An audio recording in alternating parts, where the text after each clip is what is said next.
Welcome to the Indiana Public Policy Forum on Family, School, and Community Engagement. We're so pleased to be here today. I'm Jackie Garvey, and I'm the Executive Director of the Indiana Partnership Center.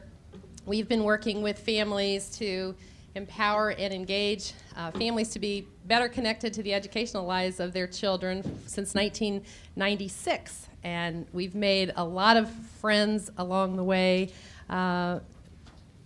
They're almost all here today, so this is really exciting. We have a very impressive group of great minds and advocates for family engagement. So thank you so much for being here.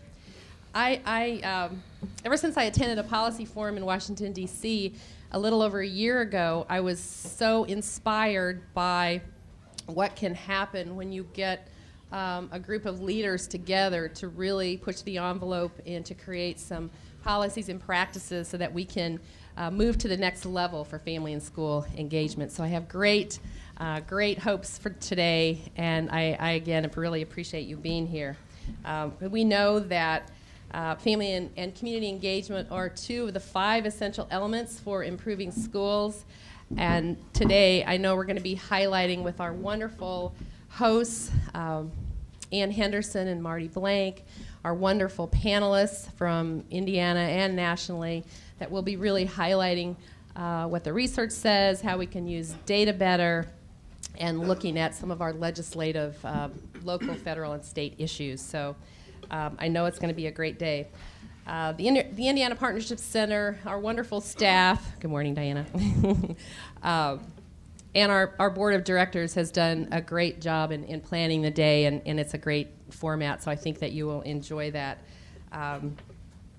We also have such a great diverse group of legislators, faith-based, higher education, K-12, CEOs from our not-for-profits around the state, so I think that is going to make for a great conversation. I'd like to, but I want to make sure that today is not just talk about the issues, that today is to create meaningful recommendations as we move forward for what really needs to be done in Indiana so that those policies that are created lead to integrated practices in family engagement. Before we introduce our host this morning, I'd like to introduce Jim Grimm, who shared the same vision with me about this forum and is the co-director of the new University-Assisted Community Schools at IUPUI. Jim?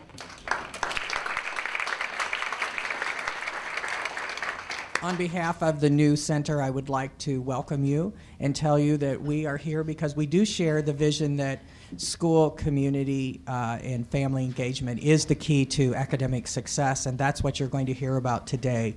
We firmly believe that, and we are thrilled to have all of you here so that we can discuss that. Thank you for coming.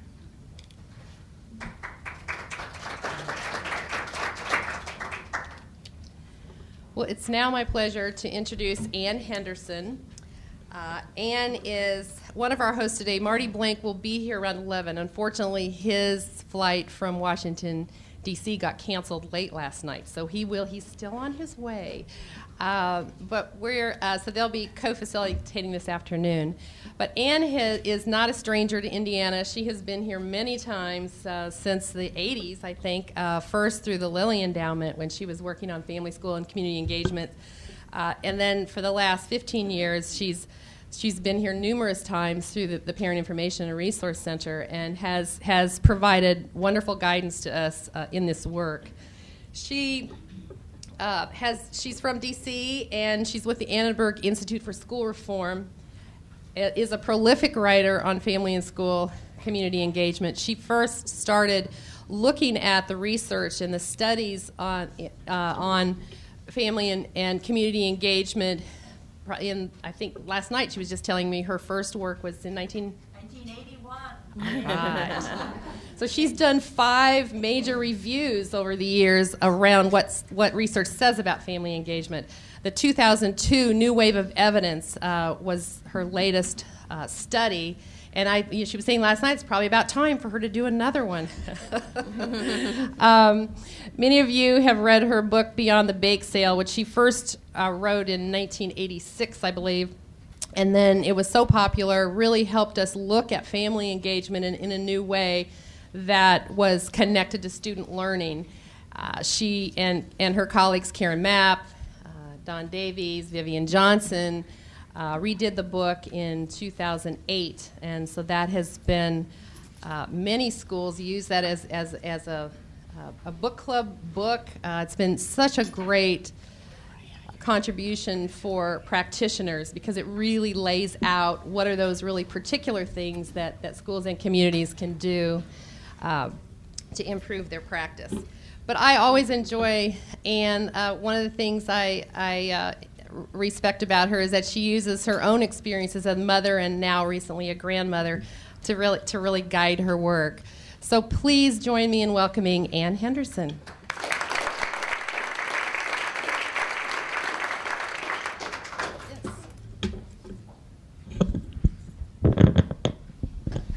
Good morning, everybody. Good morning.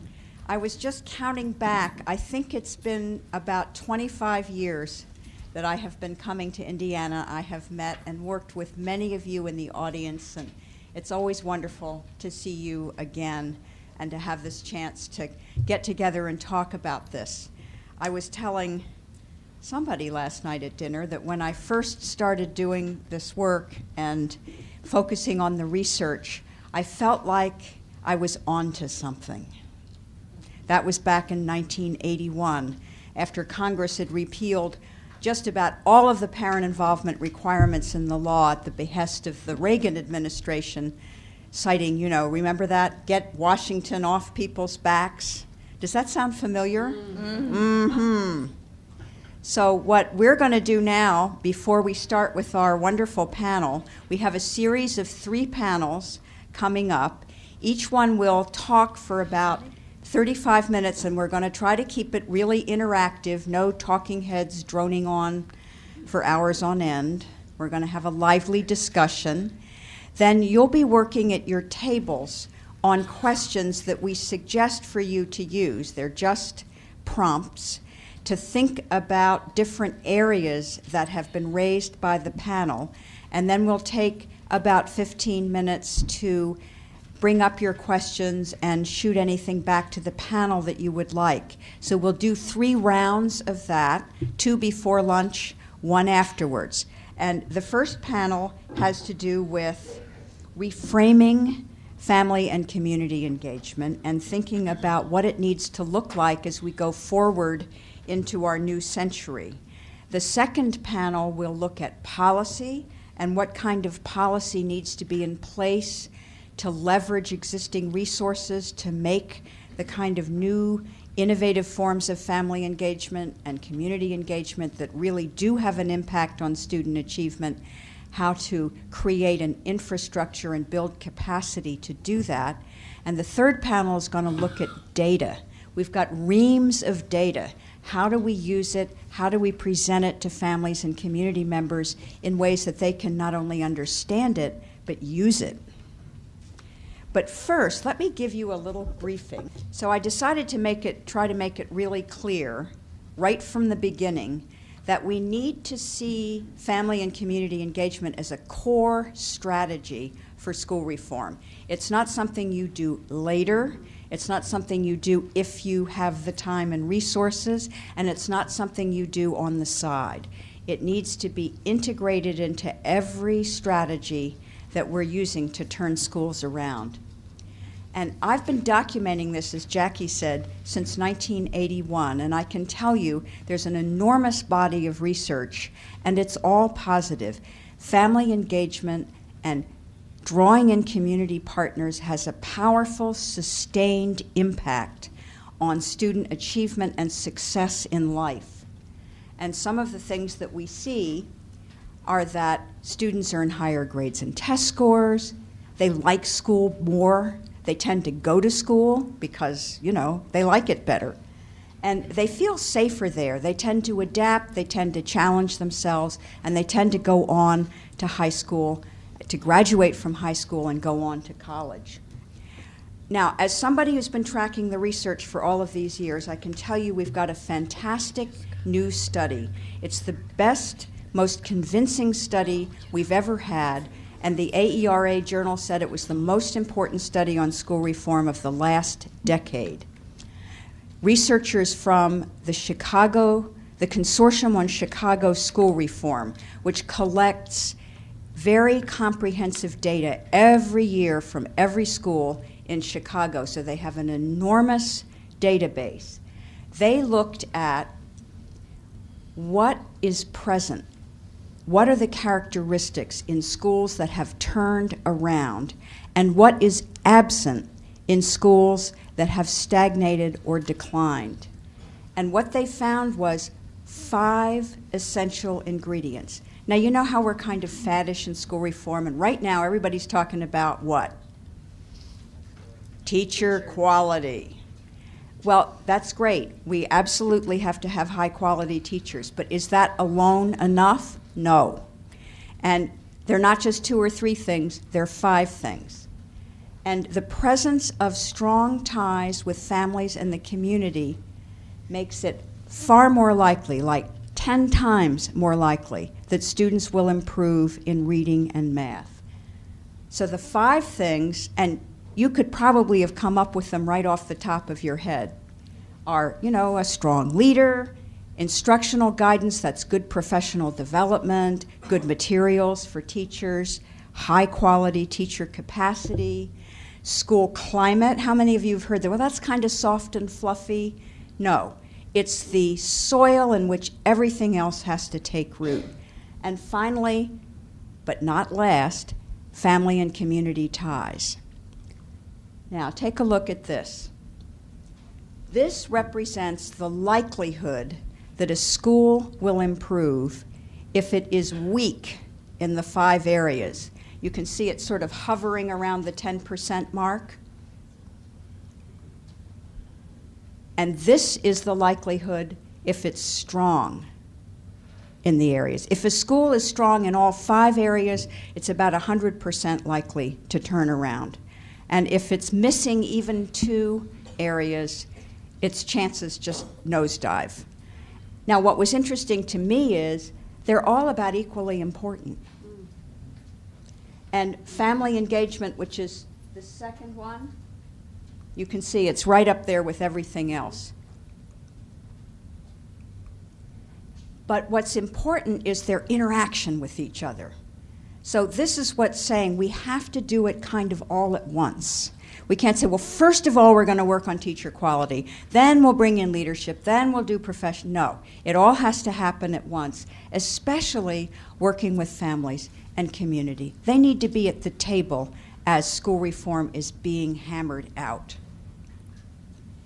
Now, there's a disconnect, because according to the MetLife survey of the American teacher and about 1 million conversations I've had with teachers and other educators, teachers say that working with families is the #1 area where they feel least well prepared. How many of you in this room are educators? How many of you had a really good course when you were training to become a teacher or administrator and how to work with families?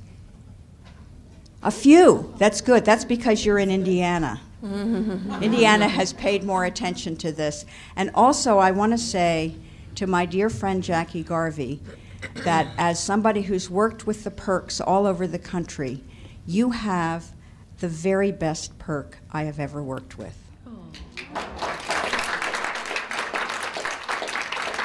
Jackie is fantastic. And the fact that she thought of reproducing that forum she attended a year ago in Washington here is just an example of the kind of leadership that she has shown for the last 15 years, and it's been an honor for me to work with her. And I mean that. Okay, so we've got a disconnect. Not only did teachers say they're not prepared, but they also say it's their #1 challenge.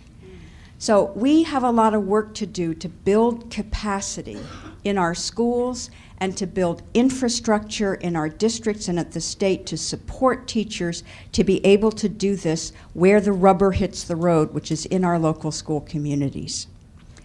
So the National Working Group for Family and Community Engagement, which I'm pleased to be part of, and includes a number of other organizations, including the Harvard Family Research Project, has come up with a reframing of family and community engagement. And on the left here is what it kind of tends to look like right now. It's deficit-based. We have to fix the parents. If they'd just be better parents, we'd be a fine school, that kind of stuff. Random acts of family engagement. Let's see, why don't we have a bake sale? Or why don't we have a family fun night? Rather than being systemic and thoughtful. But if the work is reframed and we think of it in terms of being systemic and integrated and thoroughly linked to learning and to accomplishing the school improvement goals, then it's a shared responsibility.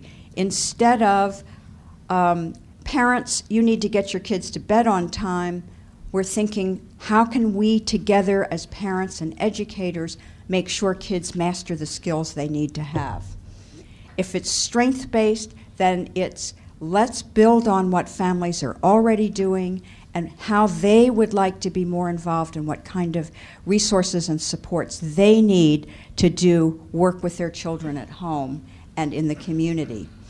And making it systemic, integrating it with the school improvement plan, and then taking ownership. A lot of what happens in family engagement is in Title I schools. How many of you are from Title I schools or are familiar with Title I schools?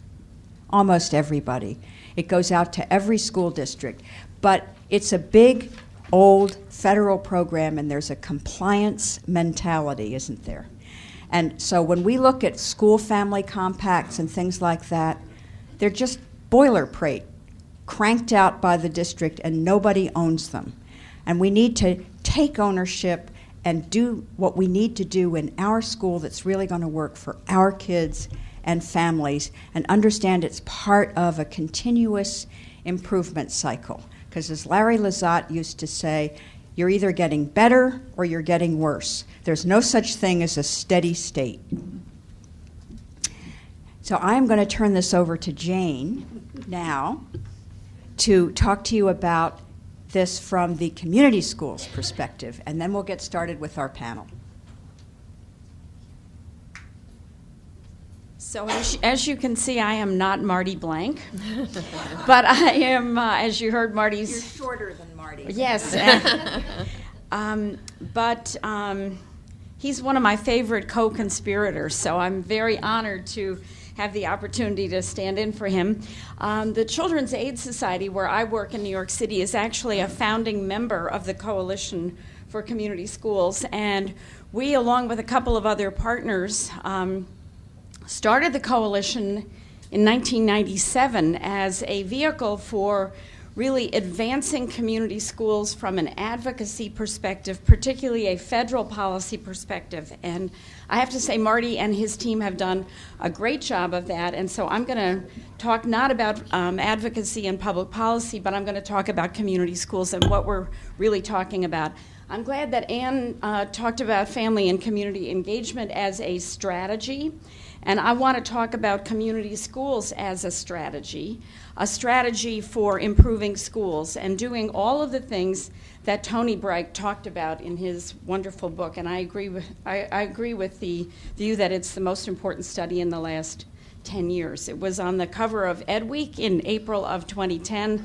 And when I read that cover story, I called the University of Chicago Press immediately and ordered the book, because I could see that this was a study that was putting the science under the very good practice that was going on around the country. So let me start with a definition of a community school. This is a definition that was crafted by people in the field. I was actually at the table when we invented this definition. There is consensus in the field about what we're talking about. We're talking about a place, a school, but also a set of partnerships between the school and community resources. And these partnerships have an integrated focus. They have a shared vision, and they have shared accountability for results. And the results, first of all, focus very much on student success. But also, As Mike Rose tells us, we can do more than one thing at a time with good practice and good policy. And so we also have a viewpoint about improving, stabilizing families and improving community life. Pat Harvey, who was the superintendent of schools in St. Paul for many years, spoke at a coalition meeting one time. I think several of us were there, and I heard her, this rolled off her tongue. She said, I've come to think about community schools as a strategy for organizing the resources of the community around student success. And I wrote that down and I said, that's it. That's a very simple, that's the elevator speech, right? This is more of a professional, technical definition. It's very helpful because it emphasizes the right things. But I also want to introduce you to that Pat Harvey definition that I think is so useful in our practice. So community schools create the conditions for learning. I think in a lot of conversations about school reform, we have heard the words teaching and learning as if it's a hyphenated phrase. And yet, as Anne so rightly pointed out, most of the reforms, and particularly in the last decade or so, have focused on teaching.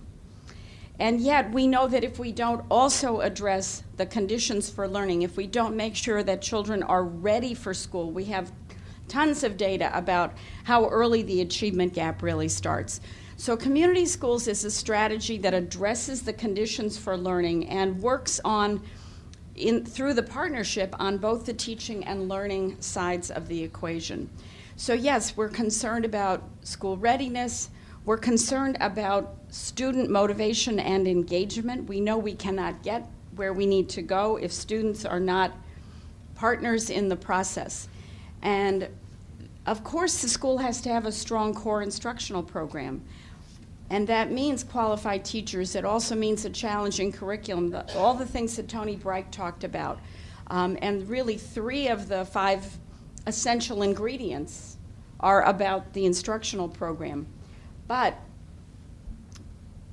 we know that the other ingredients are essential. In the Tony Breich research, they talk about these ingredients as, it's kind of like, think about it like as you do about baking a cake, that the ingredients interact with one another. And I'm a baker, so that spoke to me, because I have left the baking powder on occasion, and the cake wasn't a cake. It was more like a hockey puck, you know what I mean? So in community schools, we're paying attention to the physical, social, and emotional needs of children and their families. We are working in partnership, and we are working, the community engagement piece of this is very, very strong, and we are aligning the resources of the community with the work of the school. This means that everybody has to change their practice. This is a complicated slide, and I have 5 minutes to try to do what I'm going to do. So I'm just going to say that the community school strategy has a very strong theory of action. It is a research-based theory of action. Most of the community school initiatives around the country have built a collaborative leadership structure. And there's a lot of variations on the theme, but you can see that there are certain elements in the collaborative leadership structure. That there is leadership at the building level, there is leadership at the district and municipal level, or sometimes the county level, and then there's leadership in the middle that is usually an intermediary kind of function, and everybody shares the vision and everybody shares the accountability for the results.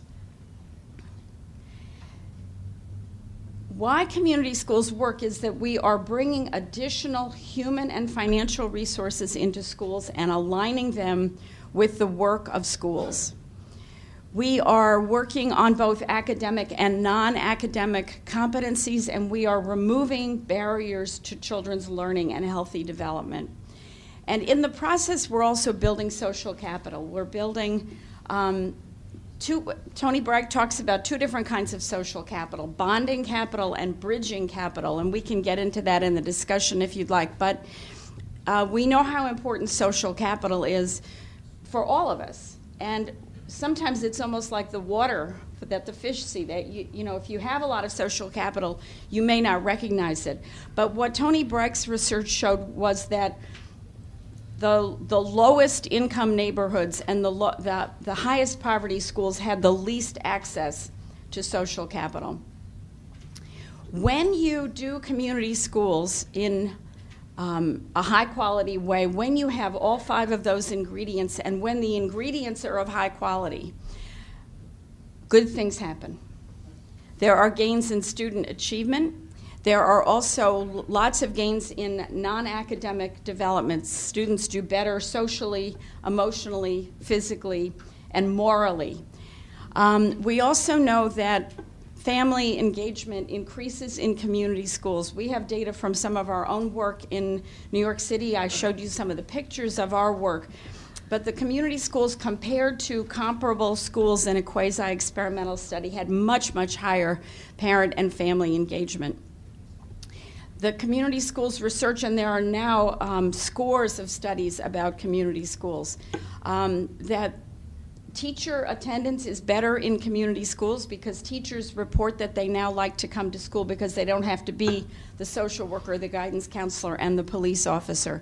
So we've seen results at all of these levels, and including the things that Ann talked about and that Tony Breik has talked about, having to do with school climate and community safety.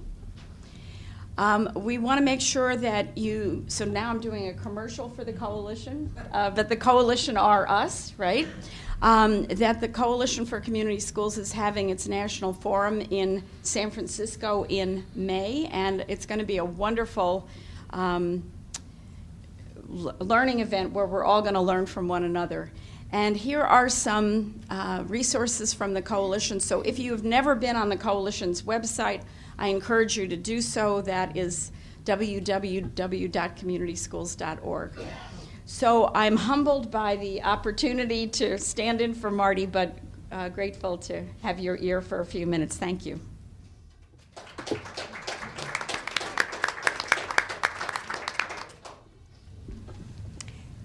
So now we're going to have our panel, and each panelist, whom I'll introduce in just a moment, will take just a couple of minutes.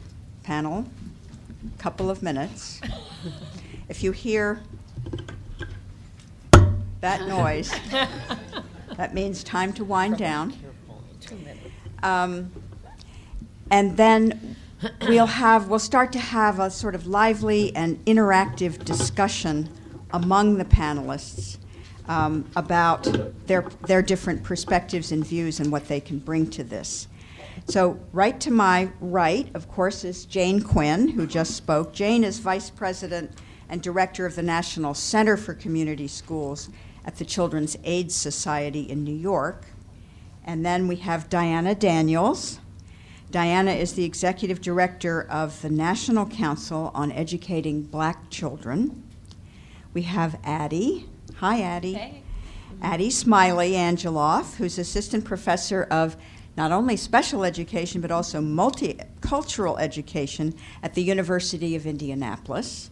So you have quite a broad portfolio there, Addie. Then we have Ray Wolpe, and Ray is the principal of Richmond High School, which has turned around with help from families in the community. She'll be talking to us about that. And then we have Diana Wallace, who's Executive Director of the Indiana Association for the Education of Young Children, underscoring a point that Jane made about how vital it is to start when children are very young and to work with their families. So Jane, let's start with you. You can amplify what you were saying before for your couple of minutes here. Okay, thanks. So you're probably saying to yourself, will this woman ever shut up? And I will. But now I'm going to turn my attention to this really great question. What does family and community engagement look like in a new era of education reform as we transform learning? And I want to start by saying that I think that as we transform learning, we have to not only think about student learning, but I think we have to talk about schools as a learning institution. And I think very often schools do not know who the children are and do not know who the families are. And if we don't understand that, then I think we are not going to succeed. So as we think about transforming learning, I want to frame my thoughts around this issue about how we all have to transform our learning. I will say that as someone who works for a community-based organization, a human service organization, the Children's Aid Society in New York City, that working in schools has required us to change our practice.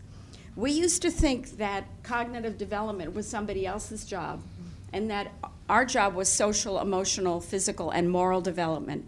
But working in schools has really required us to change our practice, and we now understand that we have a role in promoting children's cognitive development, and we take that role very, very seriously. So I think that that's the way I want to start my comments. But I will talk about what it looks like, because Children's Aid Society, you saw some of our photographs up there. We showed you some illustrations of our family engagement work in New York City, where we run 20 community schools in partnership with the Department of Education. In our community schools, we have developed an approach that we've developed an infrastructure. Because, as Ann said, family engagement needs to be intentional, and there needs to be an infrastructure to support it.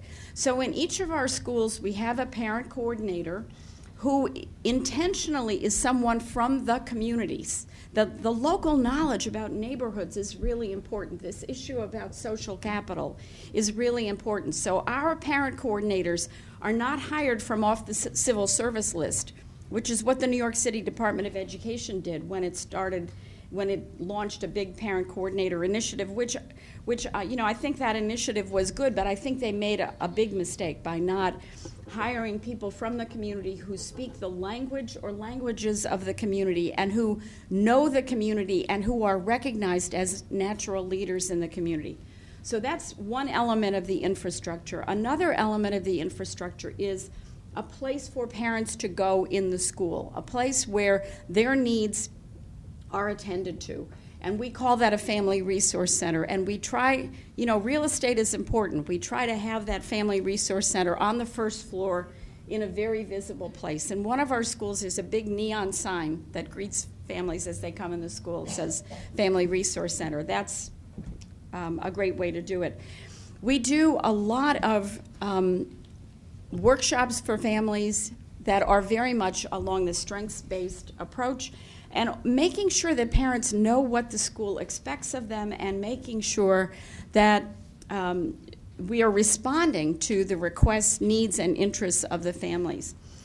We also do adult education. It's so some of it, and you saw some of that in the slides, that works on helping parents get their GEDs, helping parents learn English, and also helping them to develop job skills. Finally, I would say that we're working a lot on family leadership and making sure that parents have opportunities to contribute to the life of the school in all of its dimensions. One other word I would say when we think about what does family engagement look like, I hope you saw this in the slides, a lot of it looks like fun. Serious fun, but fun. Thank you. Thank you, Jane. I didn't get the tap, so that was good. No, I was just poising. So, Diana, talk to us about your perspective on this. Certainly. I think it's on. Is it on? Okay. The National Council on Educating Black Children has a national blueprint for action, which we have had over 25 years. And in this blueprint for action, you have a copy of this in your packet. Is a family and parent section.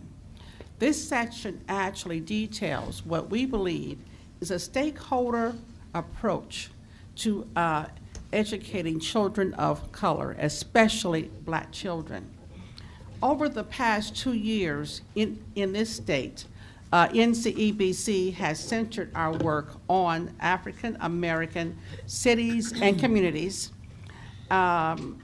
In August of 2009, we held a statewide call to action conference based on the low graduation rates of African American males. This is our call to action guide. Stakeholder groups, including the parents and civic organizations and teachers and principals and businessmen and superintendents and policymakers and students, met and discussed the concern for 3 statewide meetings in a period of 8 months.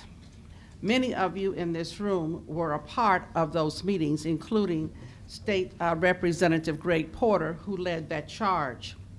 We invited 16 cities that came to those conferences to write Black male action plans. And the 14 delegations presented their plans to Dr. Bennett on March 2010. It was evident to stakeholders involved that schools were failing this population. And delegates from the 14 cities began to identify what the challenges were, what the solution was, and a timeline for action in their plans. This grassroots effort to address this issue is a part of our motto, the village takes responsibility. As the stakeholders return to their cities, they raise one important question. Is the school an educational success? In our opinion, every parent needs to ask that question. But if reform must start with the constituents, they are the parents of the Black boys who bear the burden when these youngsters don't graduate, and the students themselves who cannot find jobs or take care of their families because they did not graduate. When constituents themselves must lead this campaign for educational reform to transform learning, NCEBC is involved in doing an audit at the invitation of a very progressive superintendent in Lawrence Township. And they're looking at all 21 of their schools, how they can involve parents more, how they can better train teachers to meet the needs of students of color, how they can increase those test scores of African American males who are at the bottom of their testing range there. NCEBC asked 4 main questions, and I'm gonna stop. We asked 4 main questions, which I'll get back to later. I'm gonna stop. You'll have a chance. Addie? Good morning. I think when we're looking at educational policy reform across the country and in our state right now, it's changing so quickly that even those of us in the room sometimes have a hard time keeping up with all the changes and what things mean. And one of the things that I think we struggle with is providing a non-biased, kind of non-partisan kind of blueprint for families, that you now have all these choices, there are now different opportunities, but a lot of times families get very mixed messages or unclear information about that, which causes a lot of turmoil, a lot of miscommunication, and just a few things going on around the country. Right now in California, we're seeing parent unions form, where families are coming together primarily because they're looking for advice. They're looking for their voice. They've been told they now have a voice, but really, what is the venue for that to happen? In Pennsylvania, we've recently seen a lawsuit for a family with a child with special needs that was sending their child to a charter school, which was an LEA. They wanted transition services. The charter school said it wasn't their responsibility. It was the responsibility of the traditional public school, who was also an LEA, and the court ruled that it was the charter school's responsibility, which meant the family was left holding the bag for a $75,000 lawsuit based on the fact that they had been given misinformation that made its way all the way through the court system. There was that much misunderstanding among policymakers and lawyers of who was held responsible for what pieces. In Idaho, we're also seeing now that family engagement and family voice is part of teacher evaluation. There are several schools in Idaho that have now passed policies that say that families get to weigh in on the effectiveness of their teacher, and that is being used as part of the formula for teacher merit pay and teacher evaluation. So we're seeing family empowerment in all kinds of new ways that we've never seen, which is a very cool thing, but it's also a very scary thing, because a lot of times, if we don't have some kind of structure in place, or if we don't provide information for families in a way that they can use those new voices that's productive for their children, children, we're going to have a lot of, kind of these same instances. So I think there needs to be some kind of, I would say, being a member and a board member for the PERC, that this would be a great opportunity for us to provide information to families so they can make better choices. But we've essentially gone from the traditional public school being like the Walmart one-stop shop. You go there, they're able to answer all your questions, and they can do everything, to boutique shopping now. And so families are going into different little stores trying to find things. From a special ed perspective, that gets extremely confusing. It was hard enough when there was one place to go. But now when we have several places to go, I think families are just looking for answers. I did also, just to give you an international perspective, Duke just released a great study from the Sanford Public Policy Foundation. They're primarily looking at the SES levels of schools and achievement across 13 different countries. Finland and South Korea, 2 places we hear a lot about being part of that. And one of the overall factors that they found for successful engagement across these countries was family engagement. That the countries that had policies and that had systems in place where families were involved in structured ways were seeing higher rates of student achievement than those countries that weren't. So it's not just us, it's everywhere. So I think it's important as Indiana moves forward that we put some things in place so families understand their rights, so they understand their opportunities, and so they understand authentically what they're entitled to. Thank you, Addie. That's very interesting about that study. I'd like to get the citation on that. Sure. I'm going to dive right on it. So, Ray Wolpe, welcome to the panel. Thank you. Welcome, and thank you for having me here today to tell our story. Richmond High School is a high school of approximately 1,500 students in the town of Richmond on the eastern border of Indiana. Approximately 35,000 population. And most recently, our poverty rate is at about 70%. And the story that I bring to you today is one of Richmond High School embracing the community, and for a very good reason. In late 2006, a Johns Hopkins University report came out and named dropout factories high schools around the nation, and Richmond High School was one of those dropout factories. The story that we have is how our community embraced that the graduation rate belonged to all of us, everyone in the community, and that if we were going to make progress, and we all know that in any community depends on an educated citizenry to bring in economic success. And so with that thought in mind, we basically took on the phrase that it takes the community to educate and graduate every student.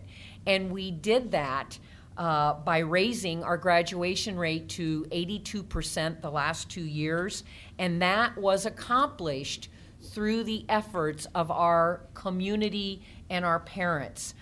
Richmond High School and Richmond Community Schools has a plethora of partnerships from everyone in our community.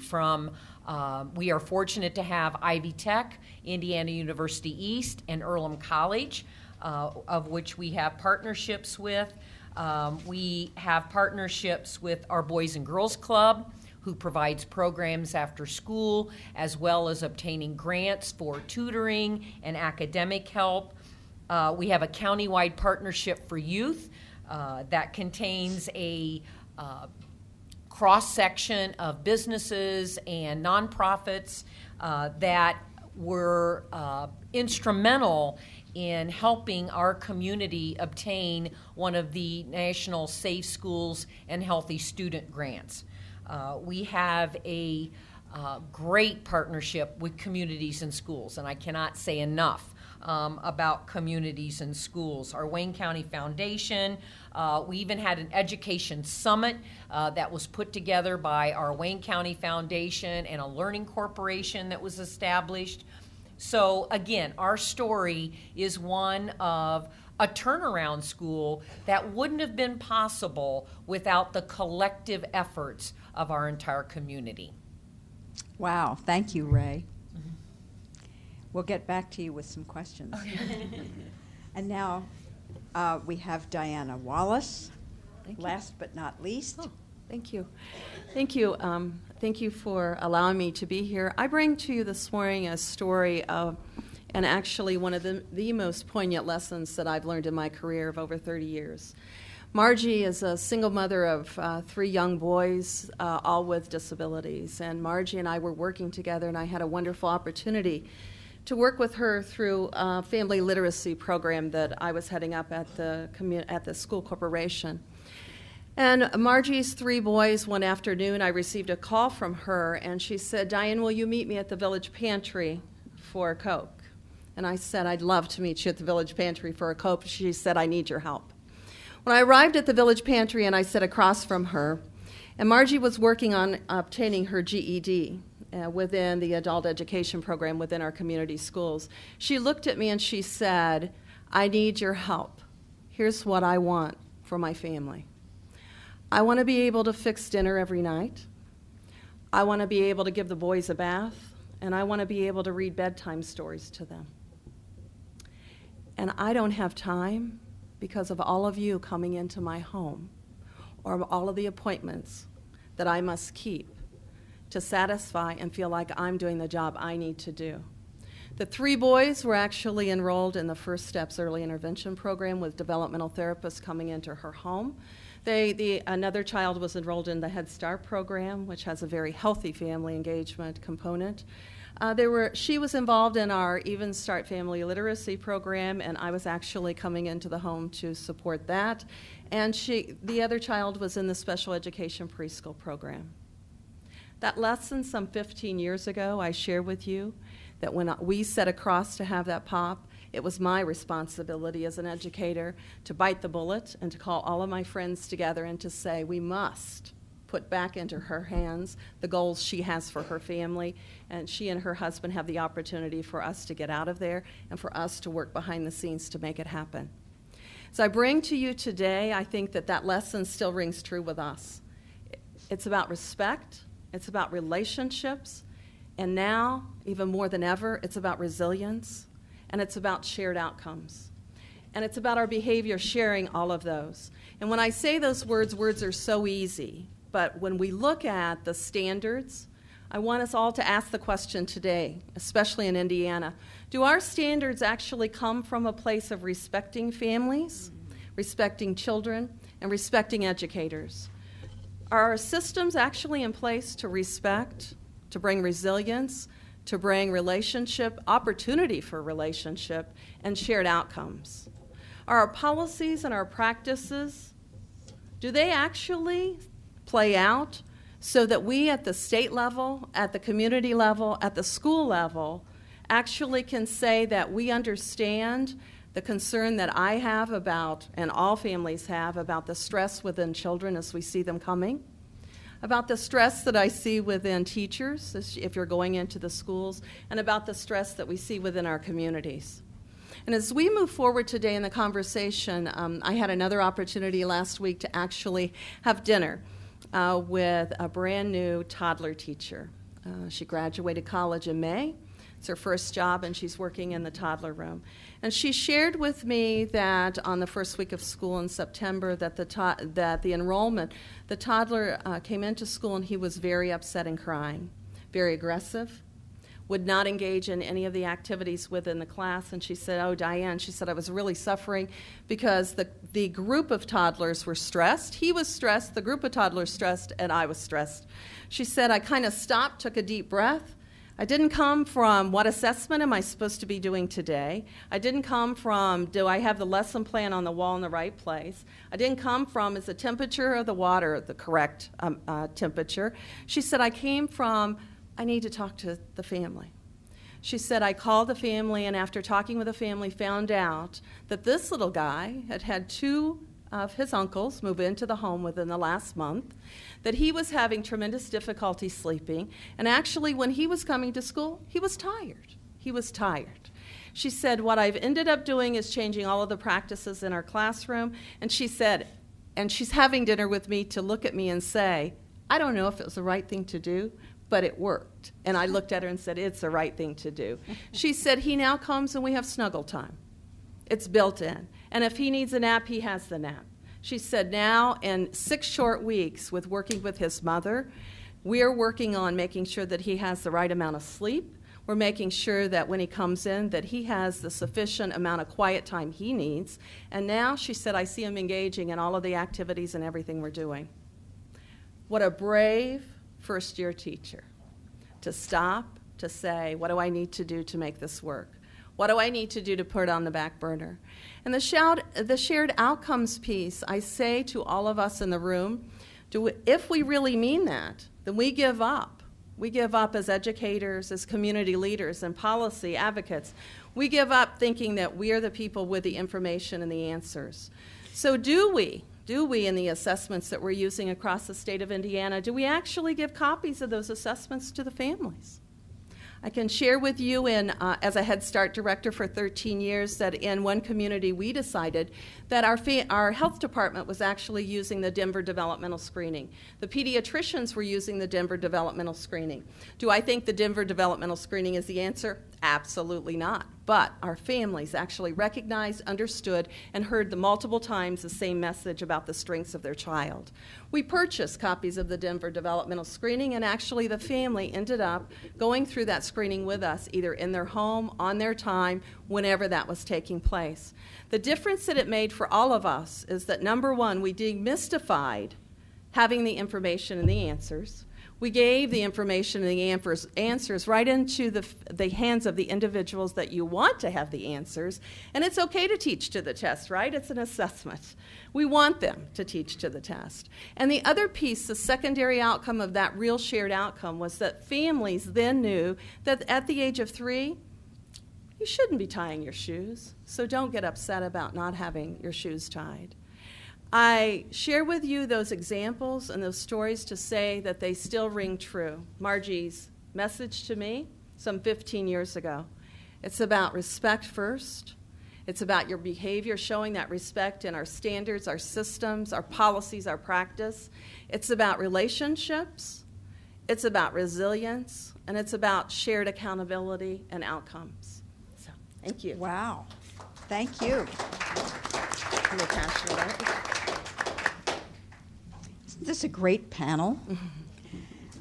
There were a lot of themes that you raised. I mean, we're talking about an ever more complex education system that's being integrated with social and community services, but that still has to be navigated by families who often have very little understanding of all the different pieces of it and how to wend their way through it. And we're also talking about how the people in our education and social service system need information they don't have now about how to respond to families from very different backgrounds than their own.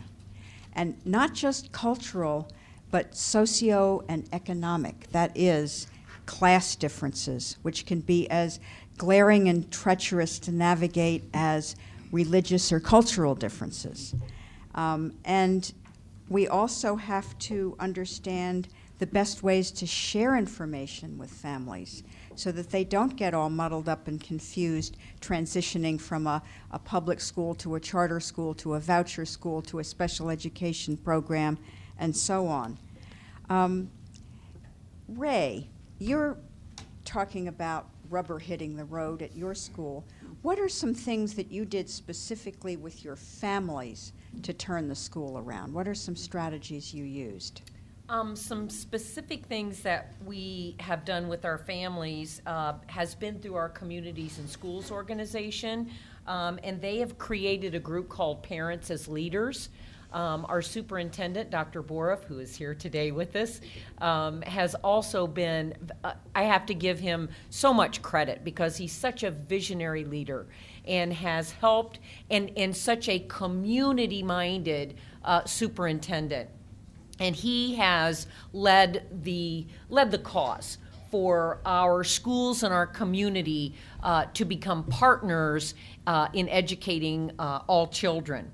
But our Communities in Schools group, we established a parent center at Richmond High School, which is led by one of our Communities in Schools site coordinators, who does all kinds of different things to connect our parents to our teachers, from parent-teacher conferences to recognizing teachers during National Education Week, to helping our students if they need clothes, if they need food, if they need shelter, whatever they need.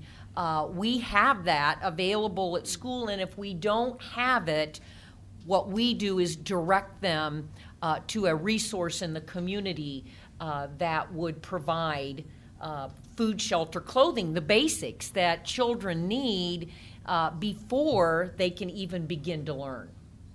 That's great. And how did your parents learn how to become leaders? Did they take the parent leadership program that the PERC offers? Yes. I knew it. And our superintendent meets with the Parents as Leaders group every month. Very good. Diana Daniels, you mentioned a cultural audit. Yes. Tell us just a few things that the cultural audit looks at in terms of how a school works with families. Surprisingly, the 4 questions that we ask on our audit is the exact same 5 questions you had up on the screen on the research. Woo-hoo. I did not know that. Great minds. I did not know that. So when we wrote this audit, it was written from scratch, and I think Sam was in the room here who helped to put that together along with Dr. Robin Hughes and a few others. I don't know if they looked at your research or not, but it is exactly the 4 questions that we asked and the 5 that you had up there. We look at school data, collecting relevant data and information, especially on the achievement gap, or I call it a instructional gap, which deals with leadership, and there's lots of little sub-questions we ask under leadership. It has a part 2 is asking Diana, about... would you just tell us about what you asked about family engagement, Sure. not so much about the other problem. areas? There is an outreach question that we ask the school to show us what they have done with parents and families where children of color reside in those communities. And one of the national programs that we have is called our Parent University Curriculum, where we train parents, African American parents, on how to go into a school and how to ask questions, and parents also can begin to look at their own needs so they can become more empowered. We have 5 modules that we train parents over. But part of our audit is asking that question, what have you done? What is your outreach to children of color? That's a really good question, because a lot of schools that I've worked with will say, well, we never see the parents, so they must not care. And I'll say, well, what outreach are you doing to families to get to know them and find out what's on their minds? And they just look at me like I'm radioactive, because it had really never occurred to them. If parents want to talk to us, they got to come up to the school and talk to us on our terms. Now, our most vulnerable children, Addie, are the ones who need special education services. They may be low income and have other risk factors, but if they also have disabilities, then that's, you know, a sort of even more serious and complex area. So what do you feel, what are 1 or 2 things that you feel are effective strategies for getting good information out to families with disabilities in a respectful way? Well, I think the first thing that really needs to happen is that families and educators need to hear the same information in the same ways. And I think the school systems that do that really well hold public meetings where they talk about the process of special education. Here's how we do RTI.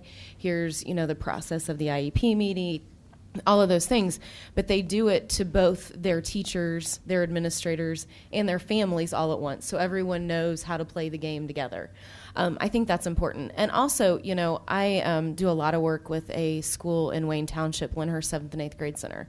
And one of the great things that they do in that building is that they break that cycle of blaming each other that I think is so powerful, where teachers blame administrators, administrators blame policy, you know, community members blame teacher, you know, everybody's blaming someone else, and they really say, this is what we can do. And so they really take ownership of authentically what needs to happen. So, for instance, this year, this is the third year in a row they've had 100% participation in parent-teacher conferences. And one of the things that they've done over the last couple of years is specifically go to their families that have not attended those conferences, or the families that they have to call. Visits? Yeah, that they have to call several times to get to come to IEP meetings, and they say, why aren't you coming? What do we need to do? They found out that it was at dinner time. They found out that transportation was an issue, and they found out that childcare was an issue. So what they did was they partnered with a community business to offer dinner in the evening. They got a school bus from their district, and they set up shuttle times so a family could sign up for a time to get picked up and dropped back off. And they partnered with myself. I teach my university courses on site at that building 2 days a week. And so my university students came in for parent-teacher night, and we offered childcare for all kids, even kids with disabilities. So they went after the 3 authentic, tangible things that families told them was not happening. And did the worked. response increase? Yeah, It worked. they didn't need a matrix. They didn't have to have a big meeting. You know, I mean, they just did what needed to authentically be done. And so, you know, I think They just took getting after it ownership. is important. Yeah. Those Very things. good. Jane, you want to sum up? Well, yeah. All right. So this is pretty simple stuff, right? And it's pretty solvable stuff. I think sometimes we underestimate the power of concrete assistance. You know, we just, in New York, we are part of something called the New York Times Neediest Cases. I don't like the word cases, even though I trained as a caseworker. But I like the idea that as a social service organization, because of the New York Times, this is a wonderful, you could replicate this in any community.